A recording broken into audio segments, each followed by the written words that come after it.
Good morning. Didn't we have pretty much the same gospel on Friday? So what am I supposed to say? I hope Father Adrian was, on point yesterday in typical classical Father Adrian form. If he wasn't, he'll be here again next Tuesday, so you'll get another opportunity. The flood, imagining that we failed God so miserably that he decided the only way to redeem it was to just flood the whole earth for everybody except for Noah and his family and two of all the animals. Our concept of God, we find that hard to fathom, I think, right? Because God would never do that to us because he's revealed himself fully to us in his love.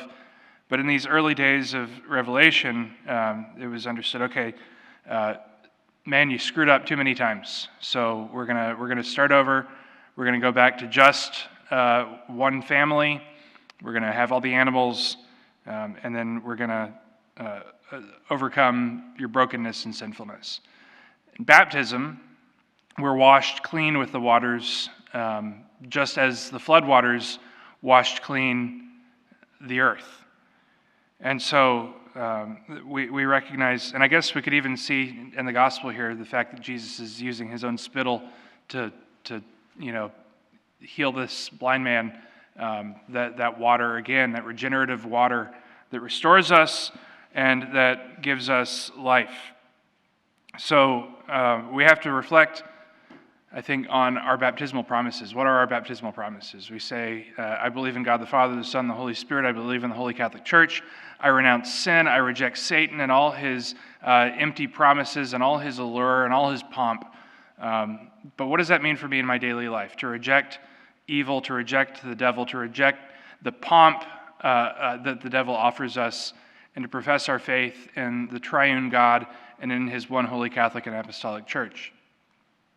Well, I think it's how we interact with the day, how we interact with those situations that present themselves, and we say, how do I respond to this? Is this situation an opportunity for me to choose holiness, or is this situation where the pomp and the allurement of the devil are tempting me? And what should I say? What should I do? How should I proceed? How should I live my life? Of course, we know we should always reject sin. We should always reject evil. We should always reject the pomp and the allurements of the devil. But sometimes they're wrapped up so beautifully that we look and we see, just as Eve did at the beginning of Genesis, right? She sees this apple and she sees that it's good for nourishment. She sees that it looks good. It's going to give her knowledge. So why wouldn't you eat that apple? Well, fortunately for us, we've been around a few thousand years longer, and we've got hindsight, and we can look back and we can say, oh, yeah, the apple looked nice, but it really wasn't good for them.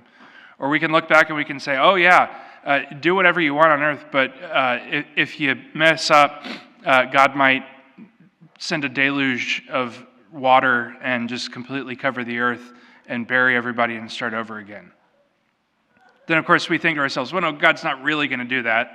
No, but in eternity, if I reject God, in eternity, if I choose to do my own will, if in eternity I choose to live for myself, well then, yeah, I would probably rather be drowned in a flood than what the alternative is.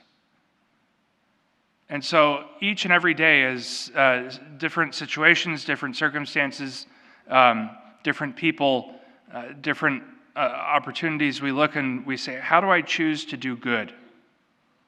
How do I choose to do the will of God? Now, the idea of doing good, I talk a lot about how, it's not just good people that go to heaven. That's not what we're striving for. We're not striving to be good people. We're striving to be like God, like Jesus Christ. But that does mean that we have to do good, right? Sometimes the world might look at the good that we do and say, well, that's not really good. That's mean, that's oppressive. That's you trying to impose yourself. Because sometimes good is actually, using some sort of force to object evil. But in our lives, we have to look at the opportunities each and every day and say, how is God presenting this to me so that I can do good, so that I can bring others closer to him, so that I can make him more present here in this world, so that I can help in doing his will. That's what we have to strive for. So when we see Jesus doing this good to this blind man, right? He comes and he helps him to see, right? And it takes a couple efforts. First, the figures are a little cloudy. He says they look like trees. And then Jesus lays his hands on them and it becomes clearer. So too, Jesus helps us to see better, helps us to see around us how we are called to do his will. And he also helps us to help others to see as well. So let us ask that the Lord may continue to reveal to us his will in our lives, and that he may give us the grace and the strength that we may always follow after him.